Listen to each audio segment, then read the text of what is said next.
మన చరణ్ సింగ్, ఉద్దమ్ సింగ్, చరణ్ సింగ్, భగత్ సింగ్, ఆజాద్ సింగ్ వీళ్ళంతా కూడా దేశం కోసం పోరాడినటువంటి వ్యక్తులు కాబట్టి అంత మంచి పేరుంది వాళ్ళకు. చరణ్ సింగ్ అంటే ఆ రోజు మేజర్ డయ్యర్కు వ్యతిరేక మరి ఒకసారి అనుకోకుండా మనకు కళ్ళకు నీళ్ళు వస్తాం.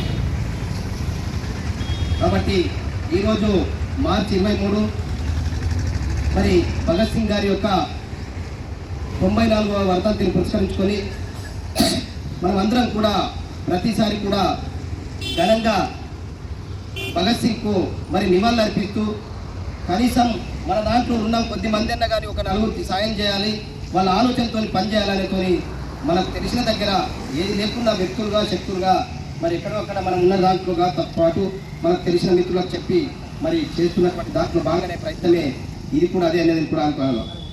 మరి భగత్ సింగ్ గారు మరి చిన్న వయసులోనే మరి ఏ రకంగా చనిపోయిండు, మరి దేశం కోసం ఏ రకంగా త్యాగం చేసిండు, వారి కన్య తల్లి కూడా మరి చనిపోయేటువంటి పరిస్థితులు ఉన్నప్పుడు మరి అమ్మ నీ కొరకు సేవ చేసుకుంటా అంటే వాళ్ళ తల్లి అంత గొప్ప మాట చెప్పింది. బిడ్డ నేను ఒక్క తల్లిని కాదు, భారతదేశంలో ఉన్నటువంటి మరి అనేక మంది తల్లులు ఇవాళ బాధపడతా ఉన్నారు.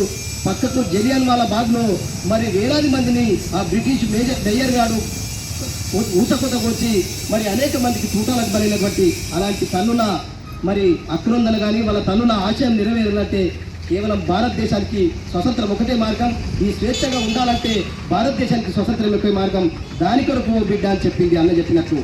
అందుకే ఈరోజు భారత పాలకులు మరి 75 సంవత్సరాలు భారతదేశానికి స్వతంత్రం వచ్చింది. మరి ఈ దేశంలో ఇంకా అనేక రకాలుగా తారతమ్యాలు ఉన్నాయి. నువ్వు నేను మరి కులము మతము మరి అనేక రకాలుగా ఇవాళ విషయాలతో ఇవాళ ఇప్పటికి కూడా కొట్లాటలు ఇంకా జరుగుతూనే ఉన్నాయి.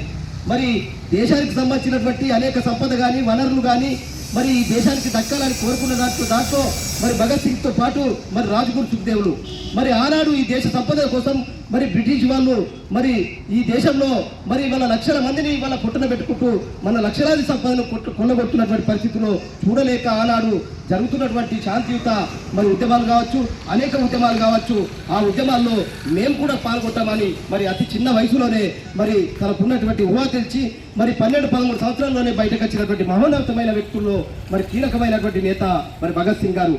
మరి భగత్ సింగ్ గారు ఈ భూమి పుత్రుల దాంట్లో మరి ఈ దేశానికి సంబంధించినటువంటి అనేక మంది రక్త తర్పణం చేసిన దాంట్లో మరి భగత్ సింగ్ కీలకం అనేది కూడా చెప్పవచ్చు. అందుకే వారి ఆశయాలు వారి ఆలోచనలు ఈ దేశంలో ఉన్నటువంటి యువత ఒక మంచి మార్గంలో జరగాలి. ఈ దేశంలో ఉన్నటువంటి యువత మరి చెడు వ్యసనాలకు కాకుండా మరి వాళ్ళకు ఉన్నటువంటి భారతదేశానికి సంబంధించినటువంటి మన సంస్కృతి సాంప్రదాయాలు మనకు ఉన్నటువంటి పద్ధతుల్ని కాపాడుతూ పాటు వాళ్ళకు ఉన్నటువంటి మన చుట్టుపక్కల ఉన్నటువంటి వాళ్లకు మరి సహాయ సహకారాలు అందించాలి, మనకు ఉన్నటువంటి జ్ఞానాన్ని 10 మందికి చేయాలనే ఆలోచనతోనే ఆ రోజు వాళ్ళందరూ కూడా త్యాగం చేశారు. అందుకే ఇవాళ పాలకులు కూడా అట్లాంటి ఆశయాలకు అనుకూలంగా అట్లాంటి లక్ష్యాలకు అనుకూలంగా మరి సంపద ఉన్నది కాబట్టి దాన్ని సృష్టించి మరి ఈ దేశంలో చదువుకున్నటువంటి నిరుద్యోగులకు కానీ యువతకు కానీ మరి మార్గాలు చూపించే ప్రయత్నాలు చేయాలి. కానీ ఇవాళ రాజకీయాల కోసం అనేక రకాలుగా చేస్తున్నటువంటి దాంట్లో ఇవాళ డ్రగ్స్ కానీ మరి అదేవిధంగా గుట్కా కానీ మరి అదేవిధంగా లిక్కర్ కానీ లేకపోతే ఇంకేంటంటే బెట్టింగ్లు కానీ బెట్టింగ్ యాప్లతో ఇవాళ ఐపీఎల్ స్టార్ట్ అవుతూ ఉంటుంది. మరి ఇవాళ వేలాది మంది ఇవాళ కోట్లాది రూపాయలు పోగొట్టుకొని ఇవాళ అనేక రకాల కుటుంబాలు ఇవాళ రోడ్ల పాలొచ్చి ఆత్మహత్యలు చేసుకున్నటువంటి పరిస్థితి అవుతుంది.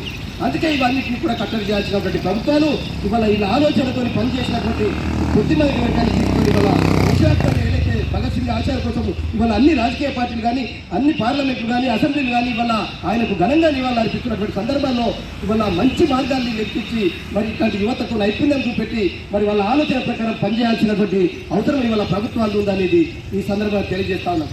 అలా నలుగురు ఉన్నతట మనకు నష్టం జరిగినా సరే ఎదుటోళ్లకు కనీసము అక్కడ ఉన్నటువంటి వాళ్ళ మార్పు కోరుకొని మంచి ప్రయత్నం చేయడం కొరకు మనం అందరం కూడా ప్రయత్నం చేయాలి.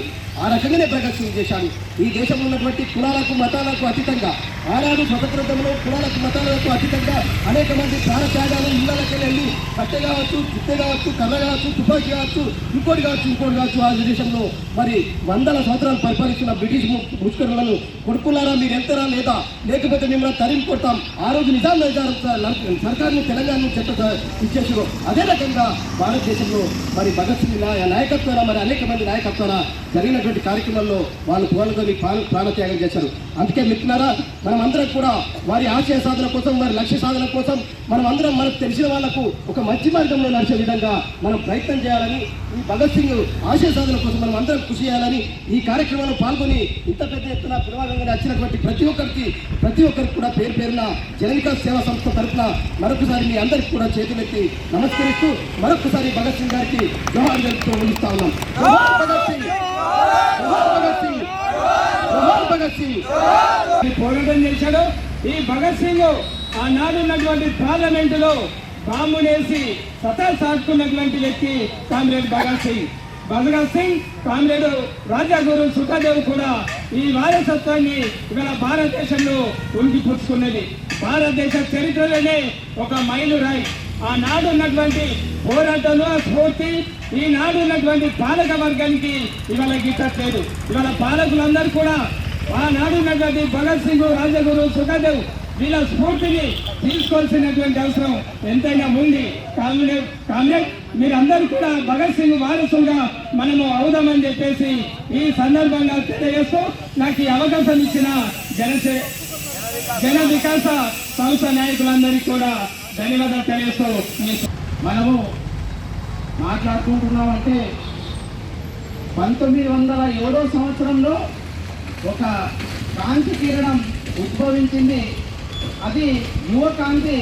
అది 100 సంవత్సరాల నుంచి కూడా ఇప్పటికీ ఆ కాంతి పుంజము ఆ యువకులలో స్ఫూర్తినిస్తూ మనము ఆయనను స్మరించుకుంటున్నామంటే ఆయన చేసిన ఘనత అంతో ఇంతో కాదు. ఒకసారి వాళ్ళ అమ్మగారు చివరి కొన ఊపిరిలో ఉన్నప్పుడు ఆయనను బ్రిటిష్ వాళ్ళు తరుముకుంటూ వెళ్ళినప్పుడు వాళ్ళ అమ్మగారు ఇంట్లో ఉన్నప్పుడు ఆ భగత్ సింగ్, అమ్మా నేను నీ చివరి క్షణంలో నీ సేవ చేసుకుంటానమ్మా, నేను భారత స్వాతంత్రాని కోసం నేను పోరాడనమ్మా అని వాళ్ళ అమ్మగారికి చెప్పినప్పుడు వాళ్ళ అమ్మ ఒకటే మాట మాట్లాడుతుంది, దరిద్రుడా, కొన్ని కోట్ల మంది రాష్ట్ర శృంఖలాలలో వాళ్ళు చిక్కుకొని ఉన్నారు. ఇప్పుడు ప్రస్తుతము నువ్వు చేయాల్సిన పని నీ తల్లి కానీ నా తల్లి కానీ భరతమాత తల్లి యొక్క రాష్ట్ర శృంఖలాలను విడిపించి ఆ తల్లి యొక్క రుణం తీసుకునే సమయం నీకు వచ్చింది. నేను ఉంటాను, లేదంటే నేను ఈ రోజు చచ్చిపోయినా నాకు పర్వాలేదు, నువ్వు చేయాల్సిన పని అదిరా ఇది కాదని చెప్పినప్పుడు అమ్మ మాట కాదనలేక శ్రీరాముడు తండ్రి యొక్క మాటను 14 సంవత్సరాలు కాదనకుండా వనవాసానికి ఎలా వెళ్ళాడు, భగత్ సింగ్ కూడా ఆ 1931 మార్చి 23 ఈ రోజు వరకు, ఈ రోజు నాటికి 23 నాడు ఆ ఉరి కొమ్మలకు ఏదైతే గుత్తాడి మా యొక్క అమ్మ మాటను నేను నిలబెట్టి ఈ దాస్య శృంఖలాను, భరత్ మాత యొక్క దాస్య శృంఖలాను పెంచి నేను స్వాతంత్రాన్ని ఖచ్చితంగా నేను చేస్తానని తీసుకొస్తానని సంకల్పంతో అందరి యొక్క నరనరాలను స్ఫూర్తినిచ్చిన నాయకుడు మన భగత్ సింగ్ గారికి ఎన్ని చెప్పినా మనం తక్కువనే. జోహార్ భగత్ సింగ్.